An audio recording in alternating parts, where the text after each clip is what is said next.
This is Hidden Killers Live with Tony Brueski, Stacy Cole, and Todd Michaels.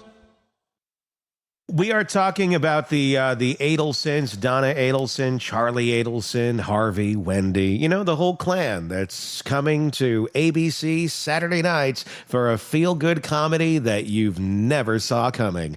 Wouldn't that be great? Right after Dr. Quinn Medicine Woman. We're talking about what happened in court the other day in the sentencing of Donna Adelson, the reactions from their friends, their acquaintances, their flying monkeys that gave their victim impact statements despite being on the side of the perpetrators of the crime. And also just the reaction from the public, the reaction from anyone who had an unfortunate chance of observing this circus. I want to go and I want to review the Harvey tape. This is Harvey's testimony in court the other day. It's a shorter one, and then we'll talk on the other side. But let's relive the magic of Harvey Adelson trying to stand up for Donna. Oh, I love this. Do you swear or affirm the testimony you're about to give will be the truth? Yes, I do. You can lower your hand. You may speak. Thank you, Judge, and respected officers of the court for allowing me to speak. I have been Donna Adelson's husband for over 50 years. My wife sacrificed everything so that she could pour her heart and soul into our children, our grandchildren, and our marriage. This summer was our 54th wedding anniversary, and I had to spend it without her, hand in mine. She has done nothing wrong, and yet is being punished for a crime that she did not commit. I thought we lived in a different kind of world, but I guess I was wrong. I have listened, watched, and sat in the courtroom for the entire trial, and I could not help but scream in my mind by the witnesses that were brought forward by the prosecution who told outright lies. I didn't know that you could lie in a courtroom, but apparently you can. Danny's parents contend that they have never seen their grandchild. But for years they say they've never seen her. But Wendy has shared with me pictures and videos and letters from their visits.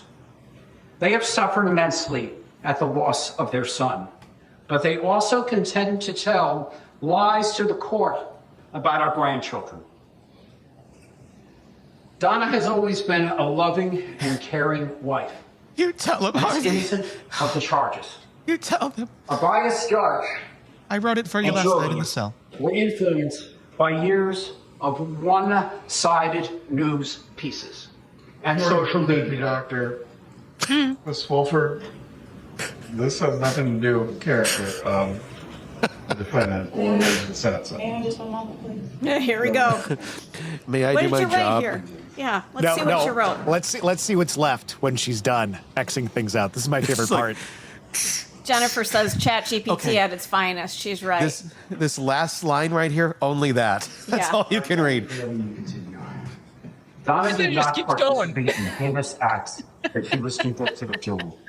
You are sending an innocent woman Jesus. to prison. You have taken my wife and you have taken my life as well. And for what? This is not justice. It is vengeance, and it is wrong. He didn't even thank the Academy. What an asshole. So every time the lawyer went up there to look at and edit, nothing changed, and they kept going. I just think it was a big vroom, vroom. Like, So you can't say any of this. Just this I last know, sentence. but the thing I really loved even more is how he implicated Wendy by saying, Wendy showed me videos, she showed me, and I'm like, oh, wow, he just threw his daughter under the bus. It's But like, again, oh, why really? didn't I that- haven't seen those yet. Time to go get those. If that were true, why didn't that come out in Good the point. trial? Like, 'Cause why? it's not. I know that's the point. Like, if that was true, then that should have been brought out in the trial. Yeah. and just to rely, I mean, and what a weak statement too, of like, these grandparents are saying like, we haven't seen them on any regular basis whatsoever or at all for 6 years. And he's like, I've seen pictures. And you've seen some pictures, okay? when were the pictures taken? Was it just like one occasion, or like what are you talking? I got pictures. And prosecutors going, oh, I want to see those pictures. Yeah, let's see the pictures. Yeah. More lies. I every time we have a good chuckle at their expense, I just keep thinking of Markel's and what they're going through. So it's one of these things that, I remember during Koberger's sentencing as well, cheering but at the same time, remembering what brought us to this point. So I do the same thing here. I love cheering her going to jail and getting the worst, the max on everything. Same time though, I keep remembering that the Markels have lost their son to these horrendous human beings. Yeah. Well, and I want to talk about this for a second, because in our earlier segment we were talking about the Markels not being able to see their grandkids, and on a simple world it would be, oh well, just start having him go see them. Let's have that. Like, look, these kids maybe. I am not speaking for them. I have no idea what's going on, but I would gather to venture that I think that's not even the correct way to say that, but I would venture to guess. I think that's what I meant to say. That they probably don't have the highest of opinions. Probably. From that, where they're being raised, who they're being raised by, I'm just going to guess that they probably don't have the highest of opinions, because that's probably the conditioning that they were given. I could be completely wrong. Maybe Wendy has pictures of them at their bedside and they're kissing them every single night and they're telling stories about them and it's just lovely and wonderful. But if that's really happening, then why the fuck aren't they in their lives? Mm-hmm. We become what we consume, and we become what we're fed, and exactly. And that's they're why victims. And that's why during those formative years of lives, 9 to 24, what we consume that allows us to feel safe from our own perspective is what we're going to gravitate to. And if you are told by your mom, your grandparents, that this is what safety looks like, and these people and this world out here is unsafe, you have that implanted in your brain at that young age. And that's why, at the very beginning of the show today, I'm like, how do you fix this? You don't. I don't know how you can. It's very challenging. It's very challenging. The sad reality of a situation like that is, by the time the kid does get the agency and has the maturity, in most cases, again, I'm not speaking for them, I'm just kind of speaking in broad terms here, right, they're going to be dead. That's going to be a long time from now, in most cases, for them to mature to the level of really grasping what the hell they've been through and who their family is and who these people are and were. You're going to miss so much. And that's just the sad reality of it, that Wendy is robbing them of. And look, I am not in any way, shape, or form, I always got to say this, a proponent of grandparents should be in grandchildren's lives all the time. Right. Not fucking at all. There is many cases where that is not appropriate because they're toxic human beings and they've sown their own shit. I mean, just the same reason like Donna really shouldn't have been in these kids' lives, but they were the ones controlling it. So it's not a one size fits all and woe is every grandparent. But in this case, with these two, this is just insane. I'd be very curious about what Wendy's path and arc is right now. I know everyone keeps saying prosecute, but we haven't seen, what we don't know is how this has really changed her, if it's changed her, and what she's doing as a mother. I mean, so there's a lot of unknowns that, might be, again, glass half full until you know, you can keep that hope alive. Now, granted, her arc is pretty predictable, but this is a major event which could actually shift that arc of learning or lack of learning. So I'd be really curious, because we haven't heard anything from her, probably because she's afraid to say anything. It'd be really interesting to see how she's raising the kids. Well, and I hope that she's doing it in a healthy way. If she has nothing to do with this, great. Obviously, there's a lot of evidence that kind of says there's at least some awareness of what the fuck was going on. I know. I'm laughing. Jennifer's comment. If I were them, father-daughter trip. father-daughter trip, and it's time for a little, like, let's smell the roses and touch the grass and realize what the hell we've been around our whole lives. Because at the end of the day, if you really do look at this, now look, Harvey had agency. Harvey's an adult. Harvey made his own choices and chose the bed that he was going to lay in next to Satan with. Satan. That's good. But Ready on that one. Donna, it's almost bedtime. Oh God, that's so great. Oh, that was Tony. I thought that was Todd. Yeah, no, it's me. Oh, good But- God. entire time. But the thing is, if you, Wendy, she's brought up in this. Yeah, she's steeped in it. So just as we're talking about and speculating on her kids, the Markel grandchildren, on their way of thinking, based on what Wendy is feeding them, Wendy is a product of Donna too. So there is a level of victim, I think, to Charlie, a level of victim to Wendy, certainly a level of victim to the other son, whose name I always forget. But Rob? he should. Robert, okay, right? good. Yeah, I mean, probably good for him. I don't remember it, so he can live in peace. You know, the less people that say his name, the more he can just go enjoy life. And then you have. I do wonder to a bit of Harvey. I mean, Harvey, again, he's an adult, though. He had the agency to make more choices. The kids, not so much. So the path that the kids are playing with is a path that was originally rooted out by Harvey and Donna. Now, obviously, Rob got the hell out of Dodge. He saw it. He was able to do it. He had the cognitive ability, the emotional maturity to say, this isn't for me. The other two, obviously not so much. They've stayed pretty close to the teat. So that's the problem.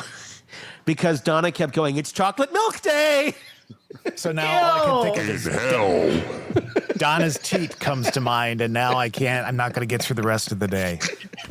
And Tony's got his demon button ready. Yeah, he does. He pulls that during staff meetings too. Come here.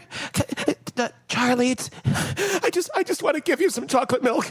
Chocolate milk time. Come feed the chocolate milk to Charlie. Oh God, it's like a South Park episode here. Satan, the Dark Lord. The Dark Lord is saying that you must have the milk. God. And we're off the rails. Train's derailed. Yeah, there you go. Chocolate milk in hell. Yeah.